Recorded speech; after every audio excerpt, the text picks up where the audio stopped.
Още веднъж се наредат, няма страшно. Тук дистанцията е голяма. Не е фатално да тръгнеш 2-3 метра назад. Даже някой път е печелившо.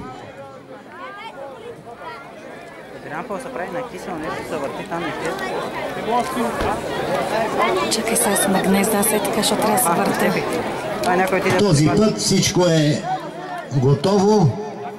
Ще се съберат конете, бъдете сигурни, спокойно. От вътрешната страна Шиш Флауес с наградника, белия наградник и Нурай Хамил. До него е Джуниет Мустафа. Джуниет Мустафа е отвън. В средата е Афара с Любчо Златев. Зад тях са Орел Бае и Адрианопол. Най-отвън е Арома. Води Афара и Любчо Златев за Деширково. От вътрешната страна до него сега на завоя спечели малко. Това е Шиш Флауес. Отново аванс за Афара. Шиш Флауес, Лейк Лугано и Джуниет Мустафа. На четвърта позиция е Адрианопол, коня на Евгений от Борован, домакините. Пети е Орел Бае и Нуждат Изет. Очаквано Арома поизостана от тази известна компания и ще изостане още, без да ми се сърдите.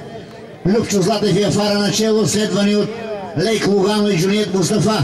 На трета позиция Адрианопол и Мустафа Мехмед. Четвърта е Шиш Флауес. Внимание, този участък, още една трудна точка има на пистата. Дано всичко мине нормално. Води Афара.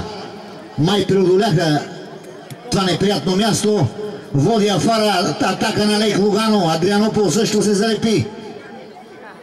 Лейк Лугано вече изпреварен от Адрианопол. Води Афара на втора позиция. Адрианопол на трета Афара. Четвъртия Орел Бае и Нуждат Изет. Шиш Флауес закъса с Нурай Хамил. Продължава да води Афара, следвана от Адрианопол. Някой падна, това е Нуждат Изет. Нуждат Изет и Орел Бае без жокей. Води Афара, следвана от Адрианопол и Мустафа Мехмед. Ще има борба, повярвайте ми, Адрианопол ще се пребори въпреки изоставането на последните 400 метра. Адрианопол застана от вътрешната страна, от външната страна е Афара и Любчо Златев.